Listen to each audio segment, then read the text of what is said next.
El Señor esté con ustedes y con tu espíritu. Evangelio de nuestro Señor Jesucristo según San Juan. Gloria a ti, Señor.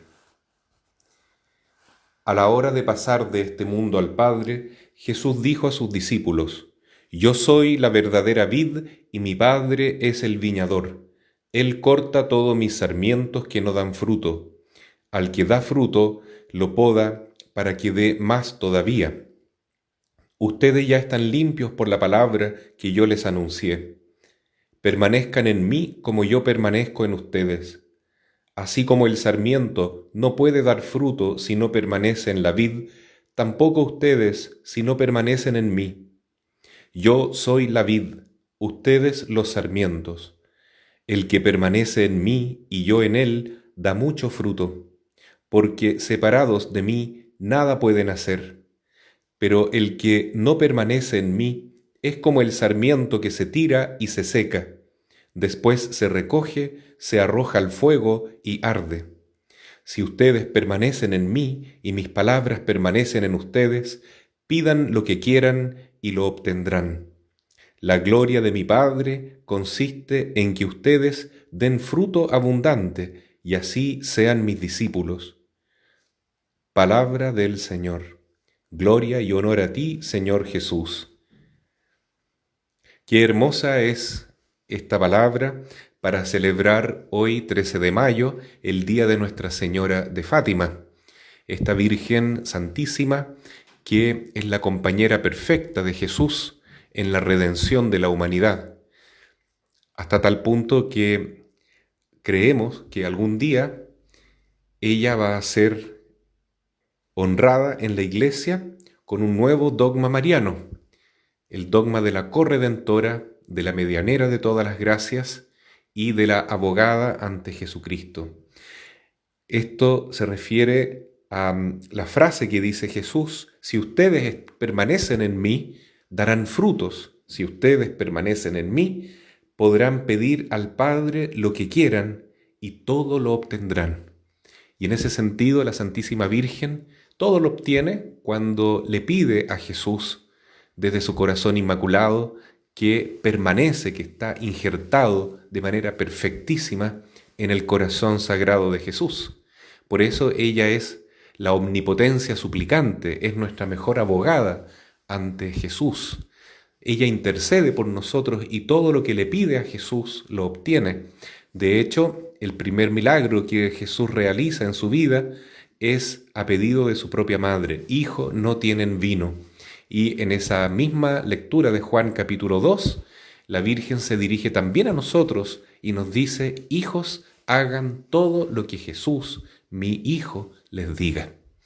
Y esa es justamente la espiritualidad de la vid y los sarmientos. Permanezcan en mí porque yo soy la verdadera vid, la verdadera viña, y ustedes son los sarmientos, ustedes son las ramas. Si ustedes permanecen en mí, darán mucho fruto, pero si no permanecen en mí, entonces se secarán y serán tirados al fuego. Es esta entonces la gran llamada que Jesús nos hizo también en el domingo pasado, cuando nos decía por boca de San Pedro que nosotros somos piedras vivas. Somos piedras vivas, no somos piedras muertas, no estamos apoltronados en la iglesia, no estamos permaneciendo en Jesús simplemente con un título: soy cristiano, soy católico y ya tengo mi bautismo y ahora yo vivo mi vida a mi manera. Eso no es permanecer en Jesús, eso es ser una piedra muerta. Nosotros somos piedras vivas y permanecer en Jesús significa dar fruto con Él, significa luchar con Él, significa pelear contra el pecado, pelear contra Satanás, pelear contra el mundo que quiere arrastrarnos con su maldad, pelear contra los impulsos desordenados, la concupiscencia que está en nuestra propia carne. Hay que pelear, hay que luchar y hay que vencer, porque Jesús ya venció y nosotros ya tenemos la victoria de Cristo en la palma de la mano. Solamente debemos permanecer en Jesús, debemos perseverar en Él día tras día, no dejar que nuestra vida cristiana se transforme en una rutina, jamás, porque cada día que pasa es una nueva aventura que iniciamos caminando con Jesús. Permanecer en Jesús no es estar estático, no es paralizarse, sino que es seguir avanzando. A ejemplo de esta iglesia viva que, por más que ha tenido que cerrar los templos por causa de la pandemia, sigue más viva que nunca en el corazón de los fieles, en los hogares de los cristianos que se han transformado en verdaderas iglesias domésticas y ha florecido una vida nueva en la fe de tantos cristianos. Permanecer en Jesús significa entonces vivir con la vida de Jesús.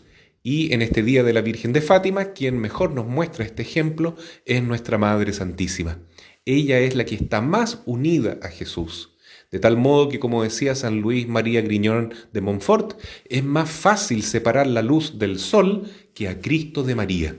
Entonces, así como la luz está tan unida al sol, así está tan unida nuestra Madre Santísima a Jesús. Eso es permanecer en Jesús. Eso es vibrar con Jesús. Eso es vivir en Jesús, con el mismo Espíritu Santo de Jesús.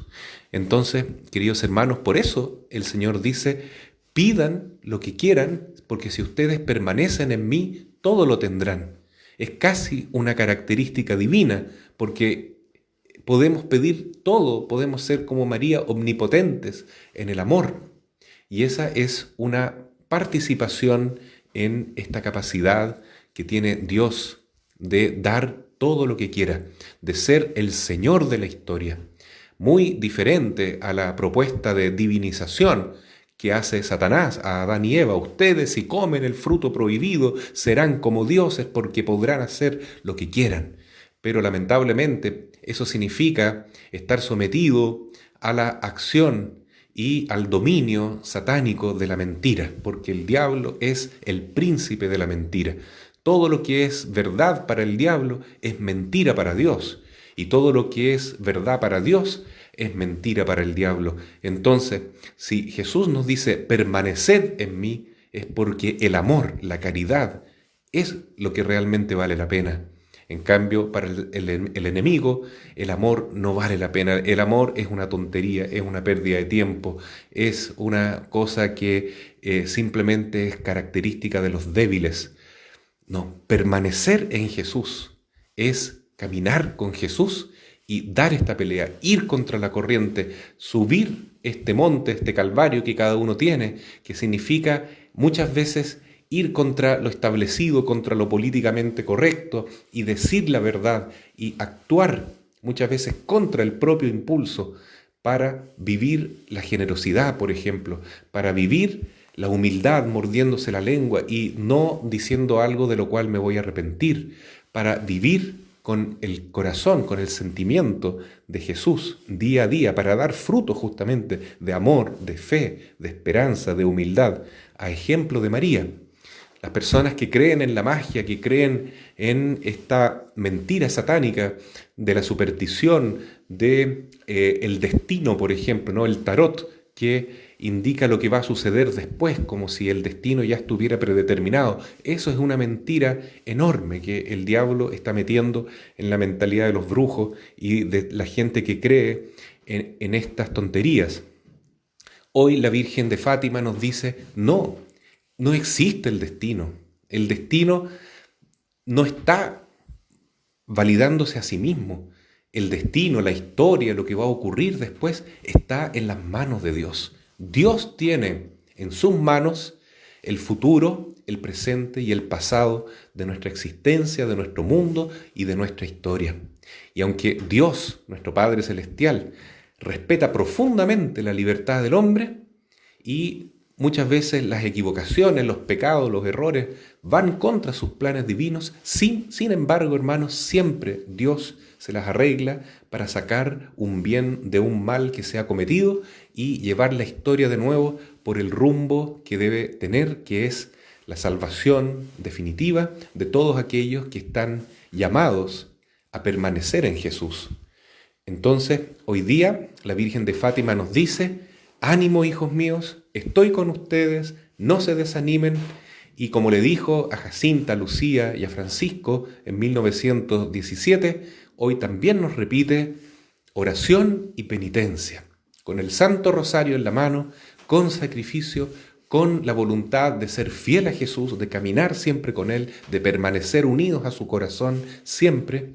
Entonces vamos a cambiar todos estos augurios negativos que muchos están diciendo, ¿no es cierto?, de que puede venir un castigo peor que esta pandemia incluso, y tantas cosas que se dicen por ahí. Es cierto que el Apocalipsis habla de un tiempo muy difícil que va a venir al final de la historia, pero la Virgen también nos dice, y Jesús hoy día lo recalca en el Evangelio, que si nosotros pedimos con fe, podemos conseguir todo lo que queremos. ¿Y cómo nos vamos a pedir cosas tan importantes y necesarias como que se acabe esta pandemia, que termine este virus de matar a tanta gente? Y sobre todo, mucho más importante que eso aún, que el mundo se convierta, que aquellos que están perdidos, que están desorientados, se vuelvan de nuevo al camino de Jesús. Eso es lo que la Virgen también nos pide en Fátima. Penitencia significa conversión. Vuelvan al corazón de mi Hijo, permanezcan en Él, hagan todo lo que mi Hijo Jesús les diga. Y así podremos cambiar esta profecía que se va a cumplir si nosotros seguimos por el camino malo. Si seguimos fuera del corazón de Cristo, seremos quemados en el fuego, me refiero al mundo entero. Pero la Virgen nos dice, si hay oración, si hay penitencia, se puede cambiar esta profecía o este destino que se está anunciando, porque la oración todo lo puede. La oración todo lo puede. Y así como Abraham regateaba a Dios, por favor, aunque hubiera 10 justos, trata de evitar que Sodoma y Gomorra sean destruidos. Y Dios decía, sí, por esos 10 justos yo la perdonaré, por esos 5 justos también la perdonaré. Pero ¿qué pasa si nadie en el mundo hoy le hace caso a nuestra Madre María, que con lágrimas en los ojos nos clama y nos pide, recen, hijitos míos, hagan penitencia, conviértanse? No sigan la voz del mundo en cuanto está dominado por Satanás y sus mentiras. Hagan penitencia, recen el Santo Rosario, amen a mi Hijo Jesús en la Eucaristía. Penitencia, conviértanse, rosario, oración, siempre. ¿Qué va a pasar? Que si permanecemos en Jesús, Él será el Rey de nuestros corazones, el diablo será destronado de este mundo y todo ese augurio, esa profecía de nuevos castigos desaparecerá. Pero depende de nosotros. Confiemos en la Santísima Virgen y oremos más que nunca por este mundo que puede cambiar si nosotros permanecemos unidos al corazón de Cristo y al Inmaculado Corazón de María.